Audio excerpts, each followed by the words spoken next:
또 누구야, 선생님?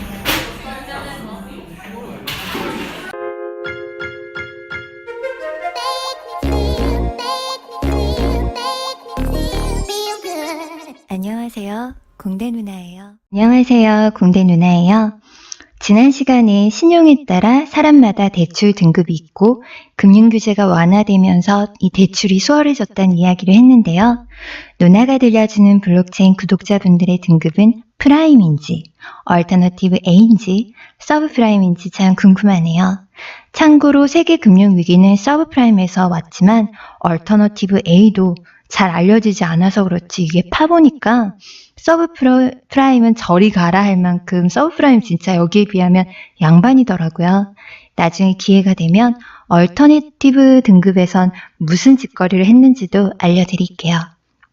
우리 구독자분들은 부디 올 한 해 하시는 일마다 대박 나셔서 프라임으로 우뚝 올라가시길 바라며 오늘은 공대 누나가 서브프라임 모기지로 집을 샀다 길거리에 나앉는 이야기로 시작해볼까 합니다. 공대 누나가 집을 사려면 5억이 필요한데 통장에 5만 원밖에 없어요. 갑자기 웬 집 타령이냐고요? 공대 누나가 버스를 막 3번 갈아타는 한이 있어도 택시 한 번 안 타고 남들 치킨 먹을 때 메스봉으로 그렇게 아껴서 돈을 모아도 전셋값이 이게 폭등할 때마다 월세 비율이 올라가가지고 이사 가는 것도 지치고 해서 집을 사기로 했어요. 이렇게 막 앓는 소리 하는 사람치고 뭔 5억짜리 집이냐 하면 당시 미국에서도 그랬지만 주변에서 자꾸 평수가 클수록 많이 오른다고 하니까 이왕 살 거 5억짜리로 사라는 말에 그만 넘어갑니다. 다행히 공대 누나는 현재 서브프라임 모기지가 판치는 미국에 살고 있고요. 그래서 5억짜리 집을 사는데 은행에서 주택담보대출을 무려 5억이나 받을 수 있어요. 놀랍죠? 실제로도 당시 주택가격의 99.3%나 빌려줬다고 해요. 공대 누나는 이쁘니까 100% 다 대출을 해준 거죠. 은행은 공대 누나에게 5억을 빌려주는 대신에 일정 기간 동안 일정한 이자를 받을 권리와 함께 유사시 돈을 못 갚으면 집을 가져올 권리를 얻게 됩니다. 그런데 은행 입장에서 채무가 불투명한 공대 누나가 아무리 이뻐도 좀 찝찝한 거예요. 그래서 이 권리 증서를 팔기로 합니다. 그럼 이 권리 증서를 사는 사람들은 누구냐? 은행이 자기 빚을 넘기는 건데 왜 이걸 돈을 주고 사냐? 금리가 너무 낮으니까 현금을 은행에 넣어봤자 넣는 족족 물가 상승 고려하면 완전 손해인 상태에서 어디든 투자를 하고 싶어 안달인 사람인 거죠. 서브프라임이든 프라임이든 어쨌거나 이렇게 투자를 하면은 이 사람들이 빌려간 거니까 이자가 나오잖아요. 그 이자가 세니까 그 이자도 먹을만 하고 현찰을 어떻게든 부동산으로 바꿔서 가치를 묵혀서 맛있게 익을 때까지 묵은지처럼 기다리겠다는 건데 이런 고객분들을 위해 은행은 요런 구조를 만들어냅니다. 그러니까 자기가 돈 받을 필요가 없는 구조를 만들어내는 거죠. 남한테 그 빚을 넘기는. 그래서 은행이 공대 누나한테 받은 권리 증서를 현금화하기 위해 이 SPC 대우 사태 때도 뉴스에서 많이 나온 말이라고 하는데 이 SPC를 통해 공대 누나의 주택 저당권을 근거로 한 채권, 보통 채권이라고 하면 모기지 백드 시큐리티라고 해서 채권 MBS라고 많이 불리는데 여기 주택이 붙으니까 R이라고 해서 레지던셜이 붙는 거죠. 그래서 RMBS라고 하는데 보통 채권하면 뭐냐 MBS 하면 채권으로 아시면 되고요. 그럼 이 SPC는 뭐냐 하면은 파리바게뜨 아니고요. 스페셜 퍼포즈 컴퍼니라고 해서 특정 목적 회사라고 하는데 한국말로 하면 좀 이상하지만 자산을 양도받은 후에 이를 현금화, 유동화하기 위해 일시적으로 설립하는 페이퍼 컴퍼니를 말해요. 그냥 페이퍼 컴퍼니라고 이해하시면 되고요. 당연히 채권 처리 업무가 끝나면 그러니까 특정 목적을 완수한 거니까 자동으로 사라지는 회사인 거죠. 근데 아무리 투자를 못해서 안달인 사람이라고 해도 믿지는 장사 할 리가 없죠. 있는 놈들이 더하다고 하는데 5억을 갚을 능력이 결코도 없는 공대 누나 걸 왜 산다고 하는 걸까요? 지금 방금 말씀드린 건 지금 여기서 보이지만 프라임의 채권 발행 과정이고요. 누나는 서브프라임이죠. 누나의 주택저당권을 SPC를 통해서 채권으로 바꾸는 것까지는 똑같아요. 근데 이렇게만 하면 요 투자자들이 안 사요. 누나 건 안 팔려요. 왜냐면 누나 건 채무 불이행에 대한 리스크가 너무 높아서 아무리 이자를 더 많이 쳐줘도 그 투자자들이 다른 MBS보다 싸도 안 팔리는 거예요. 이럴 때 홈쇼핑을 한번 생각해 보세요. 홈쇼핑이라면 어떻게 팔아버릴까요? 바로 1+1 사은품 대잔치처럼 공대 누나보다는 조금 더 신뢰가 가는 괜찮아 보는 요런 드라이어에 끼어 파는 거예요. 누나는 이 홈쇼핑의 고데기 같은 거죠. 전문가용 고데기 패키지라고 했지만 딱 봐도 얘 팔려고 끼어 파는 것처럼 보이죠. 이렇게 누나 걸 끼워서 묶어서 팔기 시작하는 거예요.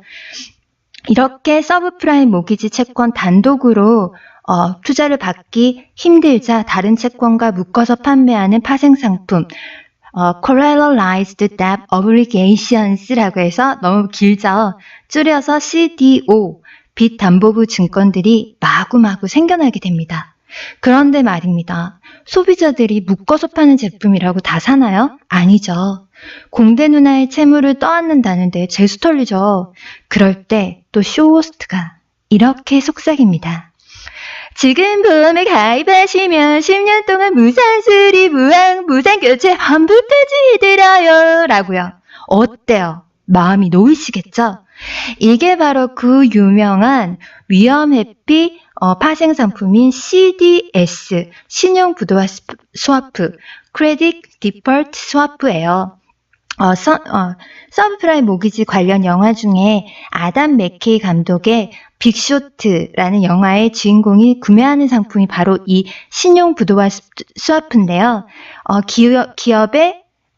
기업의 부도 위험, 즉 신용을 거래하는 상품인데 실비처럼 생각하시면 돼요.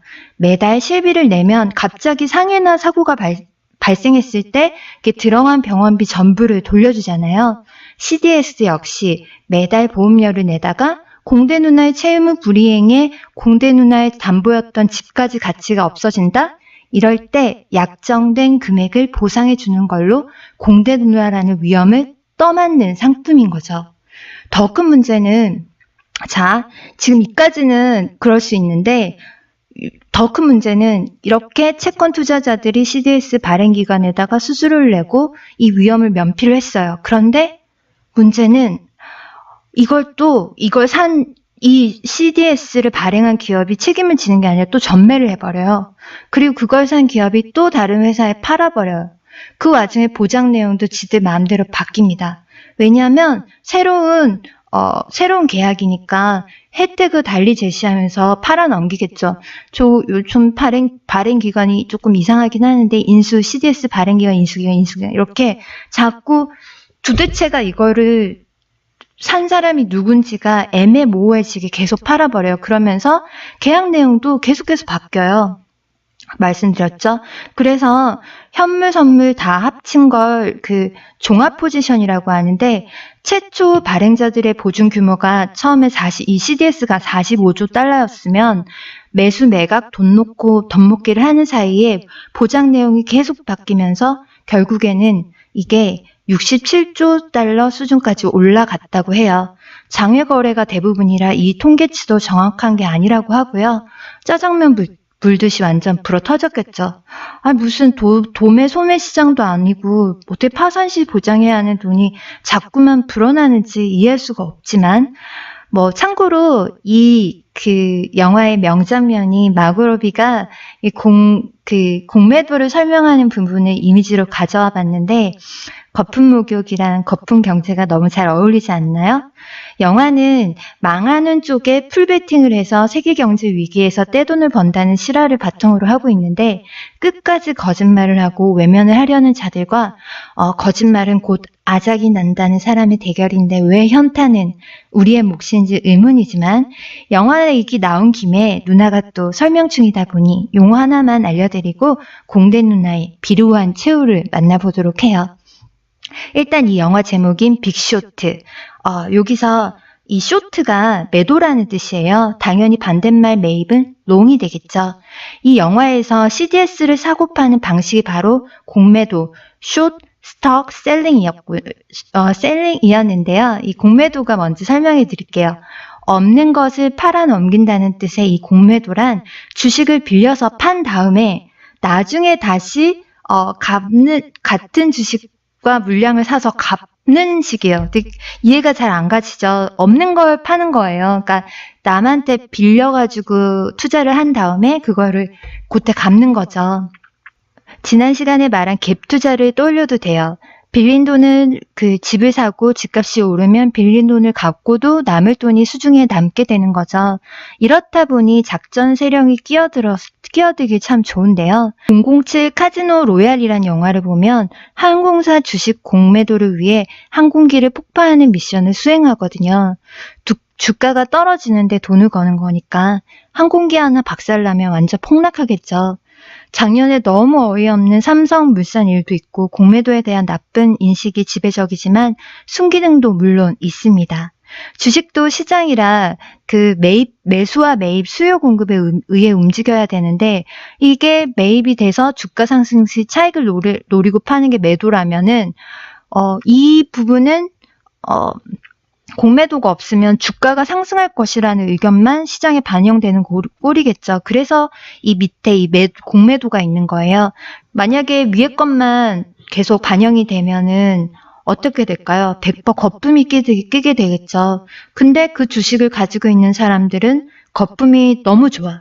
평생 유지되길 바랄 테니까 절대로 입 밖으로 안 내고 보지도 믿지도 않을 거예요. 다시 말해 그 주식을 사지 않은 사람만이 이 주식은 고평가되었다라고 말할 수 있는 거죠. 그래서 주가 하락 시 차익으로 돈을 버누고 나서 매입하고 나서 갚는 게 바로 이 공매도인 거예요. 서브프라임 모기지도 그때 그 당시 완전 거품이었기 때문에 이 영화에서도 이건 곧 떨어질 거야 라고 공매도를 해가지고 돈을 벌게 되는 거죠. 그럼 주식이 곧 떨어질 것 같다는 거 어떤 지표로 알게 되었을까요? 바로 쏟아지는 매물이었어요.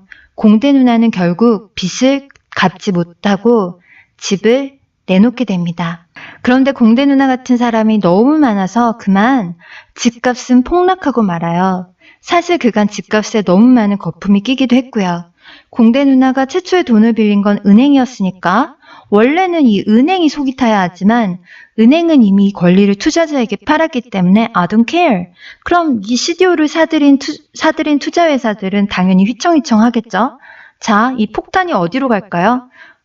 원래 은행이었어야 되는데 투자자들한테 가고 그 다음은 이 CDO 제일 속이 바짝바짝 마르는 거는 바로 이 CDO의 위험을 보증하겠다며 CDS를 판 보험회사가 되겠죠.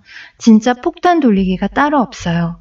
어디서 이 폭탄이 터진지 이상할 게 없는 이 긴박한 이 순간 폭탄을 받아든 리먼 브라더스와 AIG는 뭐라고 하는지 어떻게 되는지 다음 시간에 상세하게 알아보기로 하고요.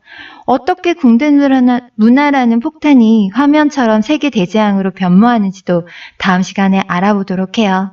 세계 대재앙, 이게 지금 그런 이미지를 갖고 와봤는데 제가 CDO에 대해 공부하면서 관련해서 제일 많이 눈에 띈 최근 기사가 바로 CLO에 대한 기사들이었어요.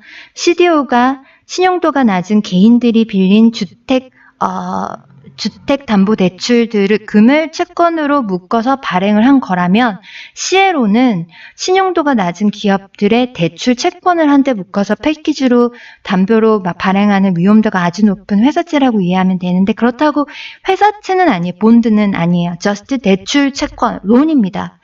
2008년 금융위기 이후 비슷한 일이 일어나지 않도록 이 CDO를 묶어 그 위험 부담을 보험사, 부동산, 대출 업체에게 떠넘긴 은행들에게 위험을 같이 책임지도록 하는 도드 프랭크 규제법을 마치 처음에 우리가 공부했던 스티걸법이랑 비슷하죠. 그런 내용은 다르지만 이런 도드 프랭크 규제법을 트럼프 정부가 완전 폐지에 가깝게 바꾸고 있는데요. 완전히 이 글래스 스티걸법 폐지와 진행 양상이 아주 비슷하죠.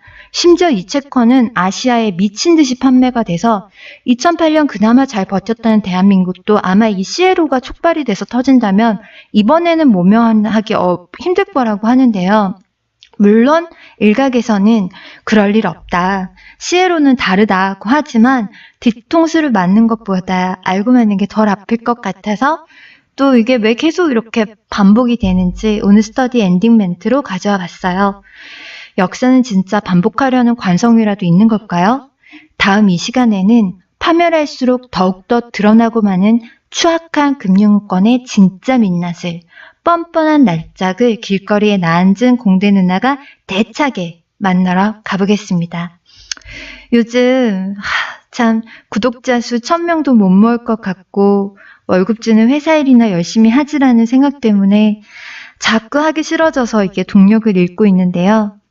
제가 과도하게 성과주의 인간이라 성과가 안 나는데 계속 캐 나가는 게 너무너무 힘든가 봐요, 여러분. 광고를 다는 것도 아닌데 이제는 광고를 다는 것도 이제는 불가능해 보이고 자꾸 속편하게 다른 랩도 올려봐라, 녹음 상태 좀 어떻게 해봐라 하시는 분들 보면 솔직히 의지 게이지가 지하로 내리꽂혀요. 랩이 그냥 말하면 그냥 나오는 것도 아니고 툭 치면 나오는 것도 아니고 마이크도 지금 3개나 돈 주고 바꾼 게 지금 이 꼴인데 돈 10원 주시는 것도 아니면서 자꾸 마음이 그때마다 삑덕선을 탄다고 해야 되나? 그러나 일단 서브프라임 모기지는 시작을 했으니까 끝내보자는 생각으로 꾸역꾸역 올립니다. 효율 만능 중에 공대 누나에게 효율 0, 성과 0, 코인 수익도 0인 이 채널이 과연 올해를 채울 수 있을지 누나가 들려주는 블록체인 파산한다 안 한다 CDS 상품에 공매도 원하시는 분들은 누나가 들려주는 블록체인 후원 계좌로 지금 바로 투자하세요. 자, 제가 지금 CDS 팔고 있는 거예요. 모르고 투자하기만 해봐. 누나한테 혼난다. 뜨끔. 블록체인은 알고 하는 거. 서브프라임 모기지 합편에서 만나요. 안녕. 구독 꾹꾹, 하트도 뿅뿅, 댓글도 쭉쭉 남겨주시는 거 잊지 마시고요. 다음 시간에 드디어 벤 버냉키 등장합니다. 안녕. 누나가 들려주는 블록체인.